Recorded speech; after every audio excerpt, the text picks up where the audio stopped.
My name is John, a 40-year-old office worker.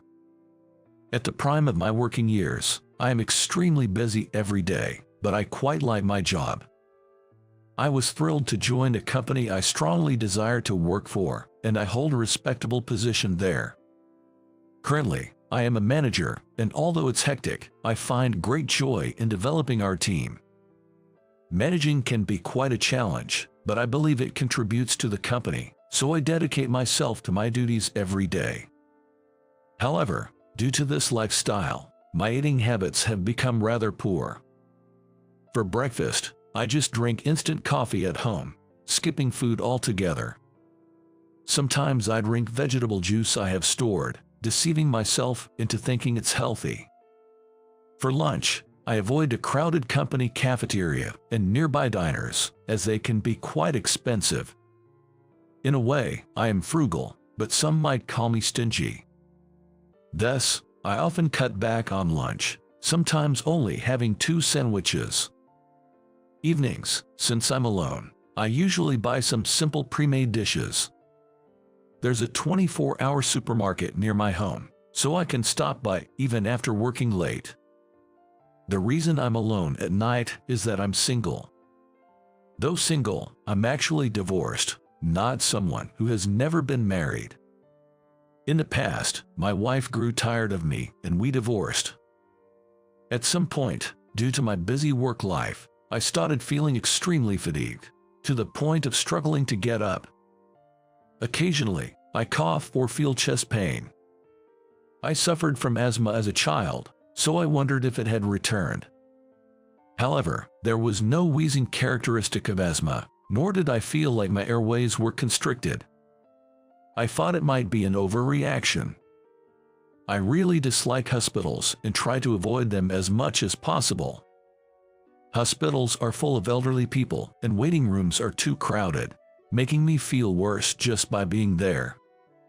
Plus, during flu season, I don't want to catch anything from others.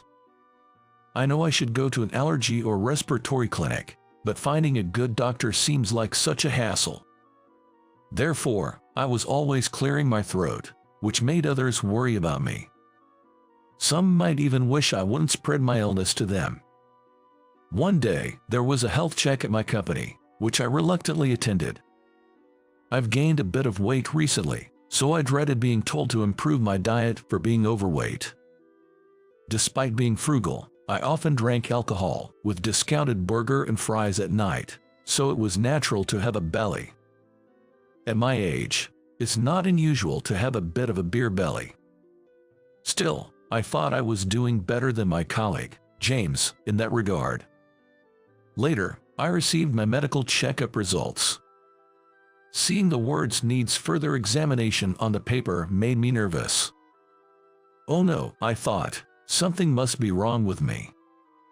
I'm aware that I don't lead a healthy lifestyle and that my habits are far from ideal. I thought the persistent cough and chest pain might be a recurrence of my asthma. So, I reluctantly visited a nearby respiratory clinic. It was at West Respiratory Clinic, a relatively new facility.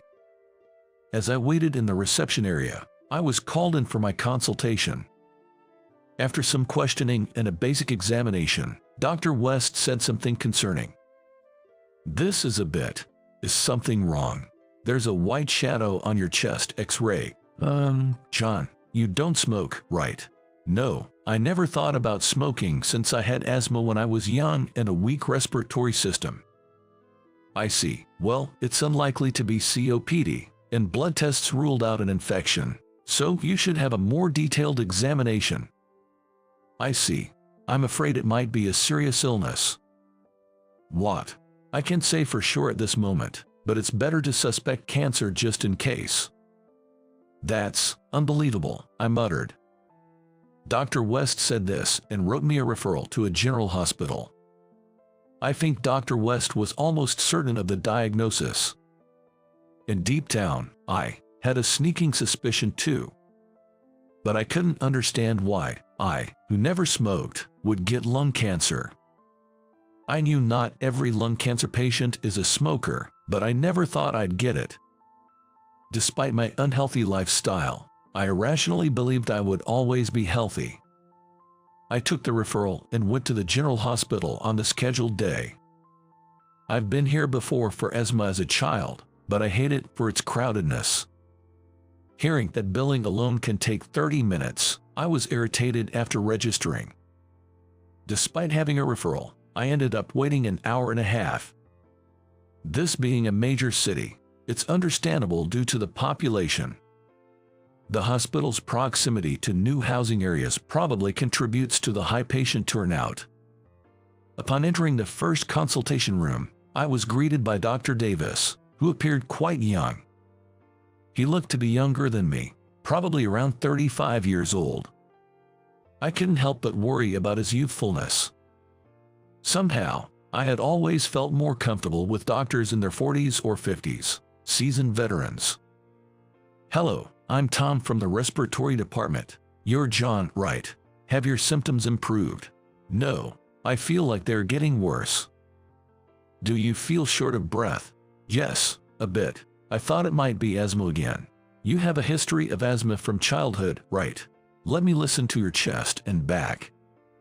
Dr. Davis listened to my chest with a stethoscope.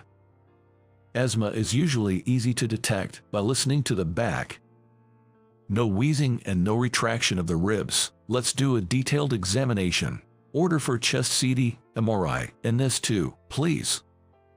Dr. Davis gave instructions to the nurse. I was familiar with CT scans, but I was nervous about what else they would do. I hate painful procedures, and the thought of another blood test was disappointing. Dr. Davis looked young but was gentle and calm in his approach, not the type I disliked. I always thought doctors were intimidating and arrogant, but Dr. Davis felt more like a monk. He was bald, which made me wonder if he was helping out at a family temple on his days off. I recently read a book on mental care by an author who was both a psychiatrist and a monk. Juggling two roles must be busy, but medicine and religion might intersect in some ways. After all, religious rituals like funerals often follow hospital deaths. Lost in such irrelevant thoughts, I went into the MRI machine, the loud noise almost driving me crazy. CT scans felt like being sliced, which was unpleasant. Lying there, I thought about dinner and work. Then I waited in the reception area again, but this time it was only for about 30 minutes, which felt relatively better. Being in such a busy hospital can numb your sense of time, making 30 minutes seem reasonable. When I entered the consultation room again, Dr. Davis's usually calm face seemed tense. I sat down, fearing the worst. As Dr. West pointed out, "There's a shadow in your lungs," he began. Based on the CT, MRI, and blood tests, it's clear it's neither asthma nor COPD. This is chronic obstructive pulmonary disease, common among smokers, but you don't smoke, John. Then, what illness do I have? Tentatively, I asked Dr. Davis a question, and he swiveled his chair away from the monitor to face me directly. Seeing his intense gaze, I swallowed hard. "Please remain calm, but you have lung cancer," he said. "What? It's quite advanced. We need to start treatment immediately. However, this is crucial. Your lung cancer is already in its final stage, so it's important to decide how far you want to go with the treatment." "So, you mean I need to start treatment right away, or else I'm going to die?" "Well, yes, that's correct," Dr. Davis responded. "I can't believe this is happening. I never imagined I would get lung cancer. I don't even smoke. Smoking isn't the only cause. I understand it's hard, but you must not turn away from reality. Let's discuss your treatment options together." "Yes, but what should I do? I've never been told I have cancer before. It's shocking for anyone, but your cancer has already progressed significantly. So before we proceed with treatment, you need to make some personal decisions." "My own decisions? What have I been doing all my life? I haven't accomplished anything yet. I still want to climb higher in my career. This is just too much. I haven't left anything behind. What does a slight promotion mean? Does it make me anything more than a miserable person? I hate this, all of this. I told Dr. Davis this, raising my voice, probably shouting. I must have been shouting. But Dr. Davis, in a composed manner, said to me, "That's not the case. You surely have things left to accomplish. We, as doctors, will commit fully to your treatment. So, let's tackle this together." Yes, even with treatment, you might have only 6 months left, but it's still better than doing nothing. I'm sorry to be so blunt, but this is the reality. Just 6 months. I was given my prognosis. Am I going to heaven? Or perhaps to hell? I don't know, but it seems there's no hope for survival. By the way, how about your family? You're still young. It must be a shock to them. My parents are no longer with us. They died in a bus accident when I graduated from college. The bus accident.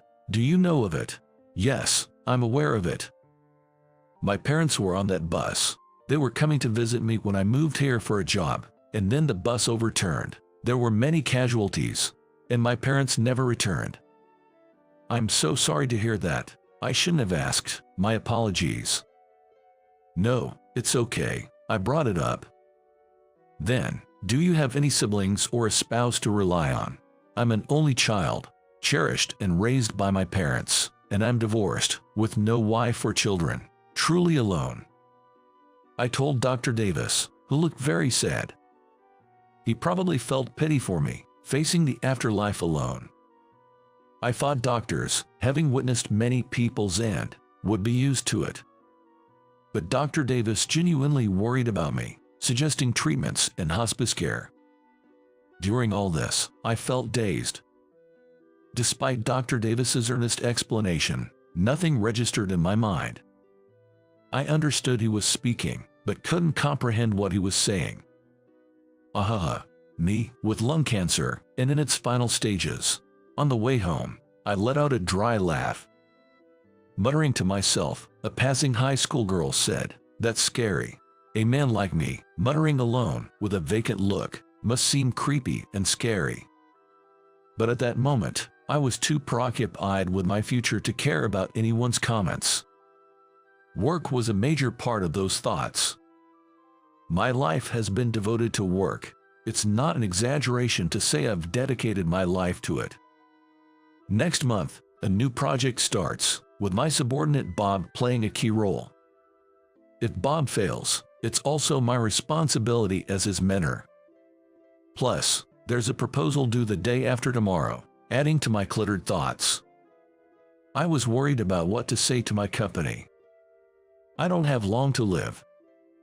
No matter how hard I try in treatment, I won't make it to retirement. Today, I used my company's paid leave for the first time to go to the hospital. I used to save my paid leave for more meaningful things and tried not to take it, but with recent labor laws, I had no choice. I thought of myself as a corporate slave. While the company itself is healthy with good communication, I chose this path and achieved my current position. That's exactly why I couldn't bring myself to say something like, "I have cancer, so I need to reduce my workload or please prioritize my health."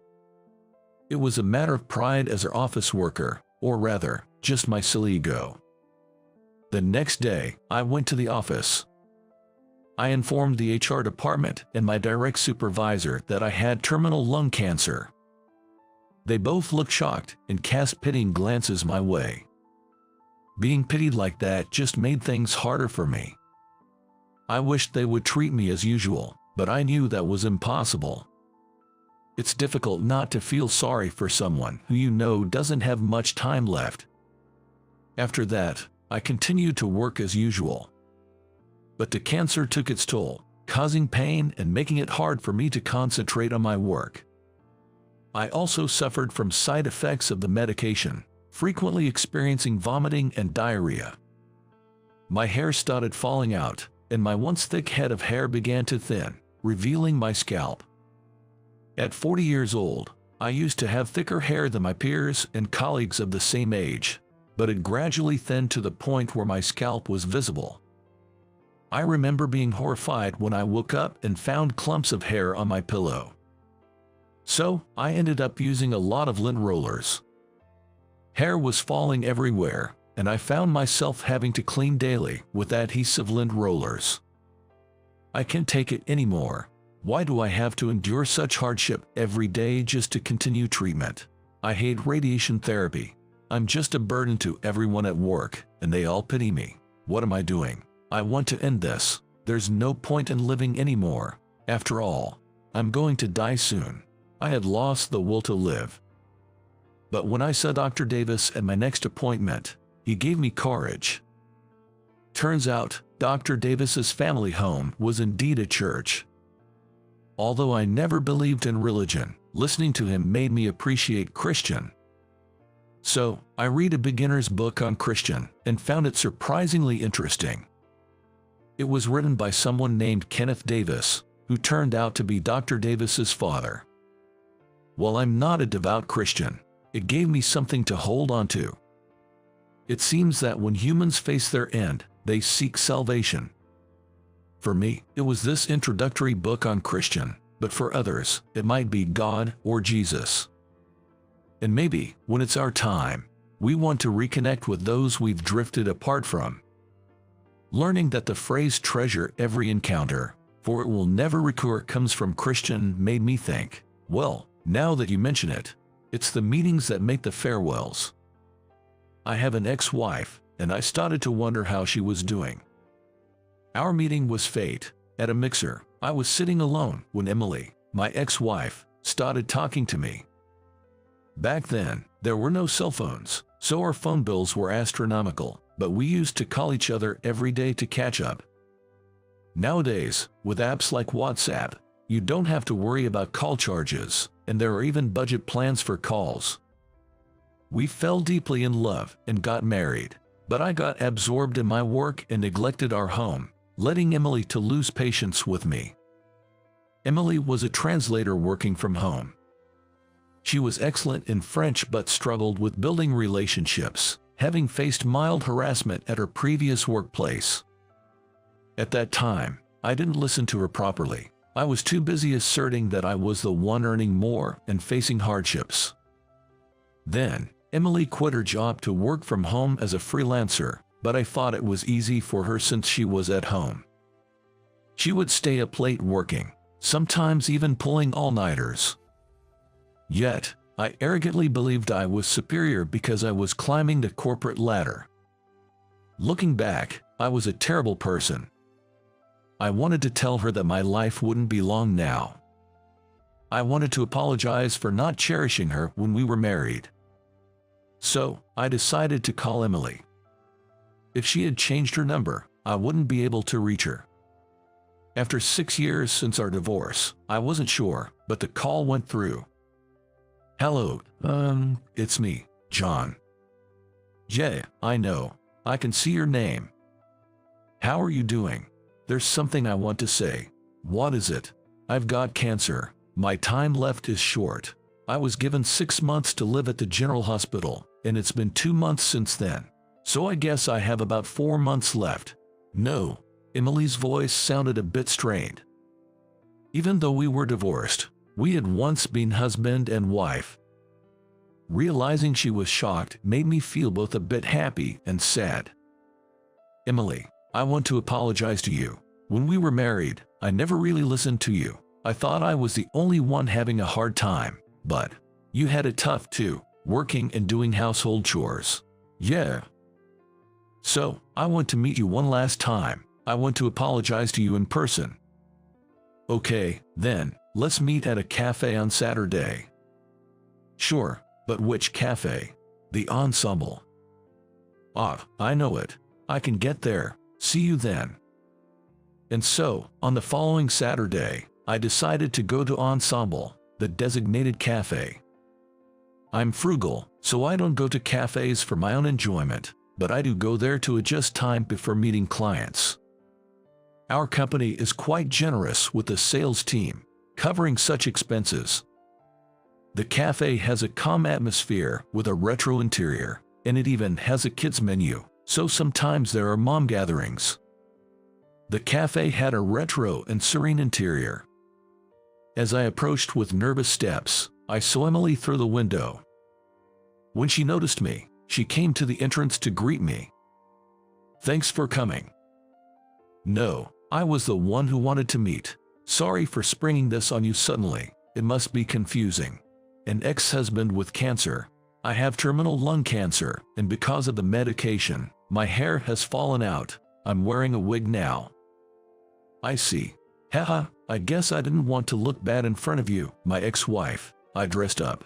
How do I look? Does it suit me?" "Yeah, John, you look young, and that shirt suits you." "You too, Emily. You still look so young. You could pass for early 30s. "Stop. I don't need flattery. There's someone I want you to meet." I thought it might be Emily's new husband. But if it was her new husband, why bring me here? It didn't make sense. And there was no man in the cafe who looked like he could be her new husband. Here she comes. Look, over there." Emily pointed, and I saw her mother and a little girl. Emily's mother, my former mother-in-law, seemed a bit smaller than before. But who was this girl? I thought she might be a relative's child, but then Emily said something unbelievable. "I'm sorry I kept it a secret from you, but that girl is ours."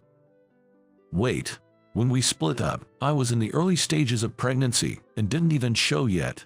After the divorce, I felt unwell, went to the hospital, and they told me I was pregnant. So, I've been living all this time not knowing I had a daughter, not paying child support, just living carefree. John, I don't want you to feel guilty. I never liked kids and didn't want to have any, but after she was born, I realized how precious she is. I'm sorry. You always wanted kids and I wasn't ready, but now, she's my precious daughter. I never intended to ask you for child support." Emily indeed never liked small children. She had even said she wanted to live as a childless, working couple. "I'm an only child, and my parents passed away after I graduated, so I always longed for a warm family. I dreamed of having a child, doing barbecues, and camping together. When I was a kid, my outdoorsy father always got excited about preparations as summer approached. On holidays, we'd all go out for outdoor adventures. Influenced by my father, I wanted to enjoy the outdoors with my child. But Emily was adamant about not wanting kids and refused to try for a baby. We weren't completely abstinent as a couple, so I guess that's when it happened. Emily knew she disliked children and doubted her ability to raise one, so she deliberately didn't ask for child support. She probably thought I would accuse her of being after money despite her dislike of children. Her name is Linda. She was just at a friend's house until now. My mother brought her here." "I see, Linda. That's a nice name. She seems to be popular and cheerful at kindergarten. Of course, Linda doesn't know she has a father. I told her he's in heaven.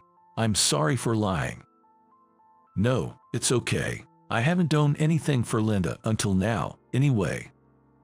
My daughter, Linda, is a girl with a bright smile." She ran to Emily, calling her mom. Then she glanced at me. "Mom, who is this man?" Linda asked.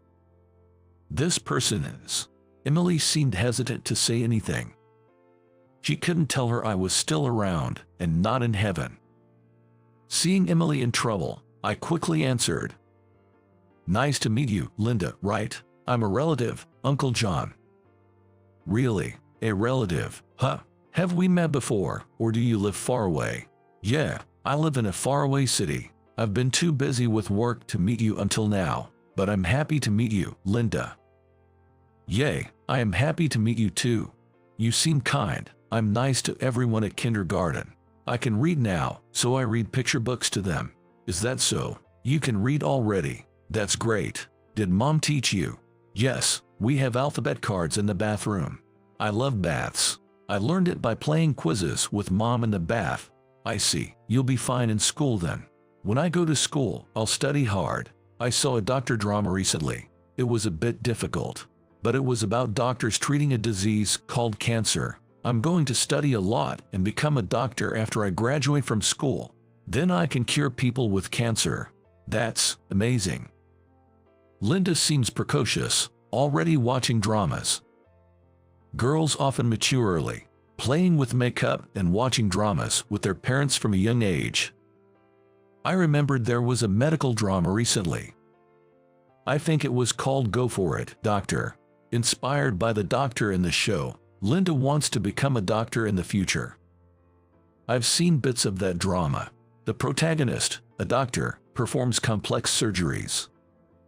That's probably why Linda aspires to be like her. Having lung cancer myself, I was startled when Linda talked about it. I thought she might know about my cancer and was saying this because of it, but Linda isn't supposed to know, so that's unlikely.